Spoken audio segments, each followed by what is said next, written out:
Magandang araw mga ka-recap. Maligayang pagbabalik sa ating channel. Wala nang patumpik-tumpik pa at simulan na natin kaagad. Pagkatapos nga ni Pedro na magdeklara ng gyera laban kay disciple Nathaniel ay pinaghandaan ng organisasyon ang kanyang pagdating sa hospital. Sa isang private bath ay may 5 misteryosong lalaki na nag-uusap tungkol kay Pedro. Hindi nila inaasahan na magdedeklara ng gyera si Pedro laban sa organisasyon. Marami na daw ang nagrereklamo sa loob ng Glory Group kung nasa maayos pa ba itong kalagayan. Pinagdududahan ng mga ito ang kakayahan ng bagong boss. Makikita din na kasama nila ang lalaking may malaking tattoo sa likod na kamukha ng isang devil. Sinasabi ng isang lalaki dito na nag-aalala siya simula ng gawing kalaban ng bagong boss si Pedro. Kahit sa ngayon ay hindi pa rin nila makita ang matanda. Paano kung bigla na lang dumating si Pedro at wasakin ang lahat? Kasama din sa 5 lalaki dito si Choi Yun-chang, ang president ng DH Group na niligtas ni Pedro sa mga Russians. Sinasabi ng mga lalaking ito na alam mismo ni Choi Yun-chang kung gaano kagaling ang tinatawag na disciple Peter, pero walang komento dito si Choi Yun-chang. Biglang nagsalita ang matandang may maputing buhok. Parang iniinsulto niya ang lalaking may malaking tattoo sa likod. Sinabihan niya ito na huwag nang palakihin ang problema at resolbahin na ito sa lalong madaling panahon. Kung hindi daw nito kayang hulihin ang matandang tigre ay sumuko na lang ito at sila na ang gagawa ng paraan. Biglang tumayo ang lalaking may tattoo sa likod. Mukhang siya pala ang bagong boss ng Glory Group. Humingi ito ng pasensya sa kanila dahil hindi niya daw ito masyado na pag-isipan. Pero biglang nagulat ang lahat sa ginawa niya. Bigla niyang dinakma ang ulo ng matanda at nilunod ito sa tubig. Sinabi ng lalaking may tattoo sa likod na nakalimutan niya ang tunay na siya dahil lamang naging magalang ito sa mga matatanda sa harap niya.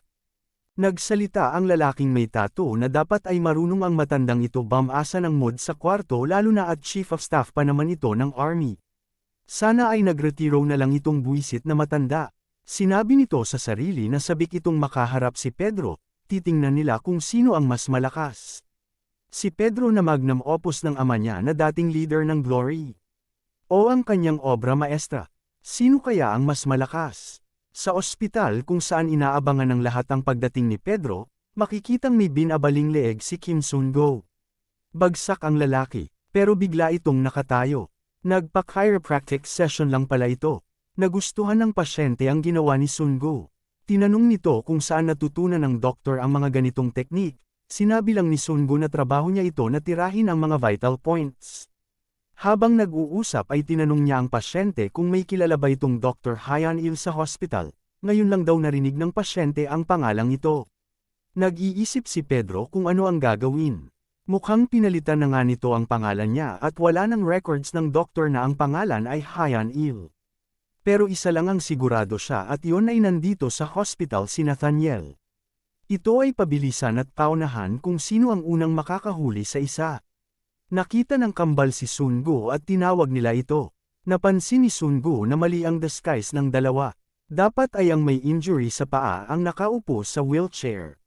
Sinabi ng kambal na ayos lang daw ito at huwag nang pakialaman ang kanilang diskarte. Tinanong ni Sun-go kung nasaan si Yuna. Hindi daw ito makakarating dahil hindi ito nakasama sa top 335 ng D-Rankers. Sinagot ni Pedro na pang 336 naman siya pero saad ng kambal ay kanang kamay daw nila si Kim Sun-go kaya kailangan nandito siya sa hospital at nakabantay. Habang naglalaro daw si Kim Sun-go ng doktor-doktoran ay nalibot na nila ang buong labi kaya kapag siya naman daw ang may mapansin na kahinala-hinala ay ipaalam ito agad sa kanila. Habang nagkwekwentuhan ay napansin ng kambal na may matandang kapareho ang suot na damit kay Pedro. Nilapitan ito ng kambal sa pag-aakalang si Pedro ito. Hindi sila nakikinig sa mga sinasabi ni Kim Sun-go. Tinanong pa nila ang matanda.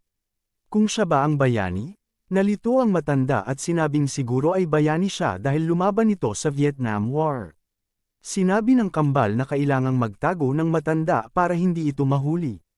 Tutulungan daw nila itong makalabas. Inaakala talaga nila na si Pedro ang matandang ito. Natulala na lang si Kim Sun-go sa pinaggagawa ng kambal. Tinanong ng isang nurse si Kim Sun-go kung kailangan daw ba nito ng syringe. Nalito si Sun-go sa tanong ng nurse. Ito pala ay dahil nakita nila na hinahawakan ng kambal ang matanda at inaakalang kukunan ng dugo. Nagsimula na. Kinukuhanan nila ng dugo lahat ng matatanda para malaman ang DNA nito at malaman kung si Pedro ba sila. Nagagalit na ang matanda sa ginagawa ng kambal. Pinipilit siya ng mga ito na tumakas dahil delikado ang buhay niya sa pag-aakalang si Pedro talaga ito. Biglang may bumangga sa isang kambal. Si Yuna pala ito. Tinanong nila kung bakit siya nandito gayong hindi naman siya kasama sa mission. Sinabi niya lang na nagmamadali siya at nandito ang kanyang kapatid. Nalito ang kambal dahil hindi niya sinasabi na nandito pala ang kapatid niya. Pero napansin ni Pedro na parang may ibang dahilan ang pagpunta ni Yuna dito sa hospital. Napansin ito ni G1, na nagmo-monitor sa mission ni Pedro. Tinanong niya si Pedro kung ito ba ang panahon para mag-alala sa kanyang mga junior. Tinanong niya din kung may naisip na itong paraan para mahanap si Nathaniel. Kahit ang HR ay walang alam sa empleyadong may pangalang na Hyan Il. Sinabi ni Pedro na nag-iisip pa siya. May paraan kaya para maipakita ni Nathaniel ang sarili niya nang hindi malalaman ng kalaban na si Pedro at Kim Sun-gu ay iisa. Biglang nakita siya ng isang Brazilian B-ranker na si Rodrigo. Siniti niya si Pedro at sinabing ayusin ang trabaho nito kung hindi ay tatapusin niya ito. Nagpakilala naman si Sun-gu at sinabing dadaan lang ito. Pero sa pagkakataong yun ay naisip na ni Pedro ang gagawin. Nakaisip ito ng paraan nang sinite siya ni Rodrigo. Sinabihan niya si G1 na gagamitin na nila ito. Gagalaw na siya ngayon. Excited din si G1 dahil sa wakas madudumihan na rin ang mga kamay ng mga tao niya. Sa labas ng OR ay may nakabihis na surgeon na naghuhugas ng kamay. Pagkatapos nito ay pumasok na sa OR. Sa loob ng OR ay nandoon si Rodrigo. Nagulat naman si Rodrigo at tinanong kung sino ito. Nagpakilala itong si Kim Sun-gu, D-rank killer ng Glory, at siya ngayon ang magiging surgeon ni Rodrigo. Nalito si Rodrigo sa sinabi ni Kim Sun-gu. Naalala niya ang sinite niya kanina. Sinabihan niya ito na lumabas na at hanapin si Pedro. Pero sinagot siya ni Sun-gu na hindi si Pedro ang hinahanap niya sa ngayon. Ang hinahanap niya ay si disciple Nathaniel. Nasaan daw ito ngayon? Nagalit si Rodrigo dahil walang karapatan ng isang D-rank killer na hanapin si Nathaniel at tinanong kung ano ang rason sa paghanap nito. Inaasahan naman daw ito ni Sun-gu. Isa lang naman daw ang rason kung bakit hinahanap ng isang killer ang tao. At ito ay dahil papatayang niya ang taong hinahanap niya. Biglang inatake ni Sun-gu si Rodrigo. Natuwa naman ang Brazilian sa ginagawa ni Sun-gu dahil bored na daw ito at kailangan ng konting kaliwan.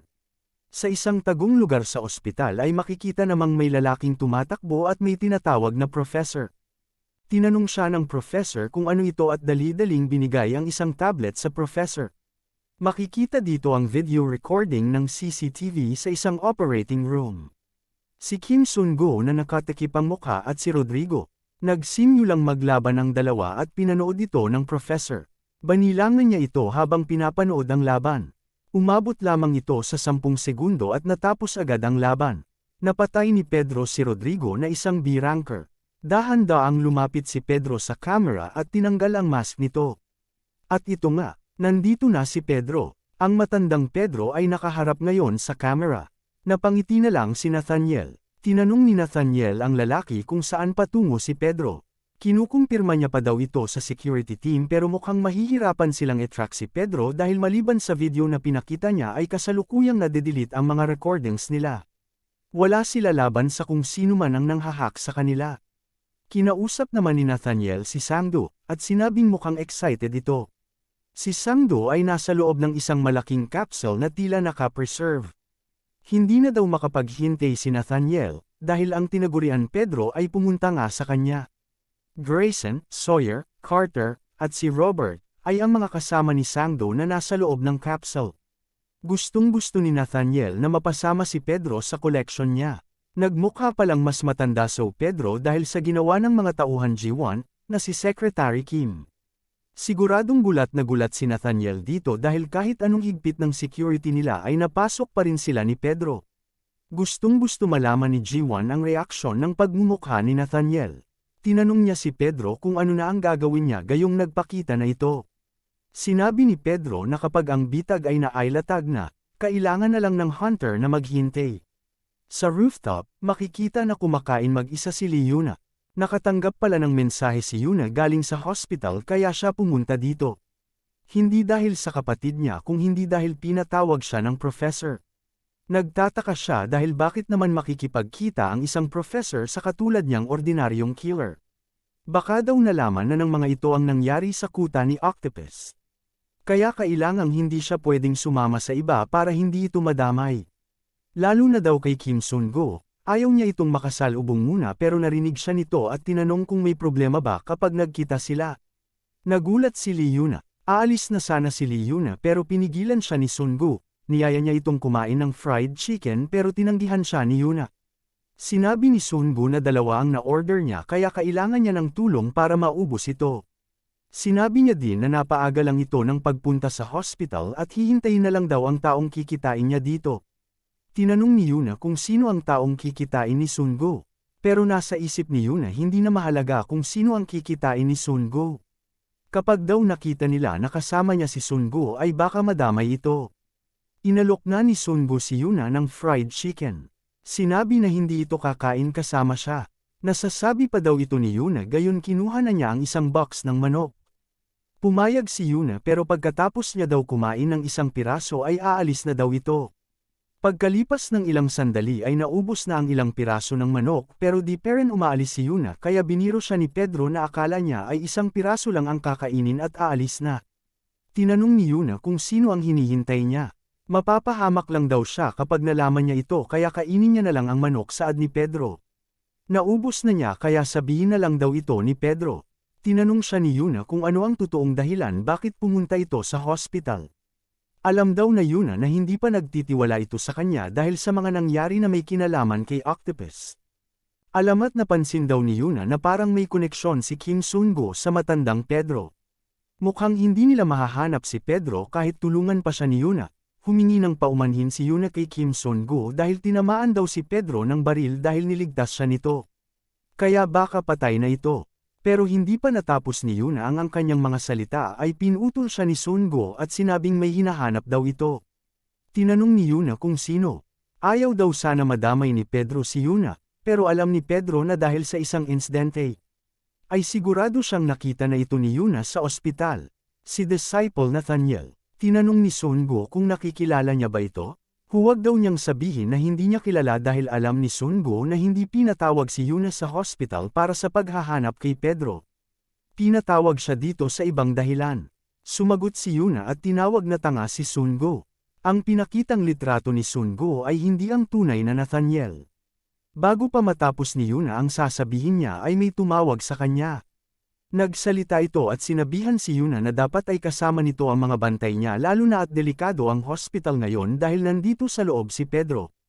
Manatili na lang ito sa ward. Nanginginig sa takot si Yuna sa harap ng taong ito. Sa wakas, ay nagpakita na ang taong hinahanap ni Pedro. Si Disciple Nathaniel. Ito na nga ba ang simula ng bakbakan ng dalawang Daisy Polo? Abangan natin yan sa susunod na kabanata. Maraming salamat sa inyong panunood. Please like our videos and subscribe to our channel. See you soon mga ka-recap. Bye!